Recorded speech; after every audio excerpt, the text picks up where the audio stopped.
گەنجێک شاری هەولێر لە کابینەکانی پێشووی حکوومەتی هەرێمی کوردستانی شتێکی وامان نەدیتوە بۆ گەنج بکرێتن بۆیە حەز دەکەم لە چاوەڕوانی دام لەو کابینەی نوێم بۆ گەنجان شتی باش بکرێت و هەروەها فرسەتی ئیشکردن بۆ گەنجان زیاتر بکرێ ئەو گەنجانەی بێکارن و بیگەنجەکان نەسنە دەرەوە و ئێمە پەرلەمانی کوردستانمە هەڵبژارد ئەو نوێنەرانی بەدەنجی مەکە چوون بۆ پەرلەمانی کوردستان دەبی ئەوان شەڕی گەنجی بکەن دەبی ئیش لۆ گەنجان بکەن وەک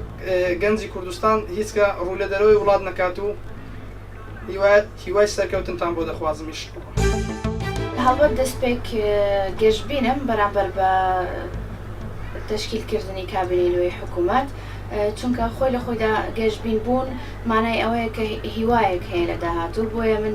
وەکو هاوڵاتیەکەم هەرێمە گەشتبینم و زۆریش گەشتبینم سەبارەت بەوەی کە حکوومەتەکان یاخود کابینەکانی ڕابردووچیان کردووە بۆ ئافرەت یاخود بۆ گەنج هەڵبەت ئێستا ناتوانم بڵێم یەک و دوو سێیان کردیە بەڵام بەدڵنیاییەوە کاری زۆر کرایە ڕاستە لەوانەیە زۆربەی کارەکان نەگەیشت بنە ئەنجام یاخود لە ئاستی خەونەکانی ئێمە وەکو گەنج چۆکو ئافرەت نەبوو بێت بەڵام کەم تا زۆر هەوڵی جددی دراوە لەلایەن کابینەکانی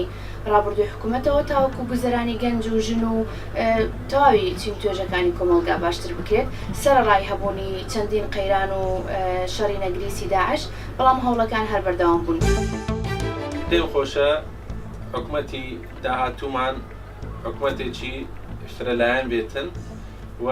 ئەو فاکتەرانەی پێممان خۆشە کە زیاتر گرنگی پێودا لایەنی پەروەردە بیتن پێش هەموو شتێک دوێمین بەلایەنی تەندروستی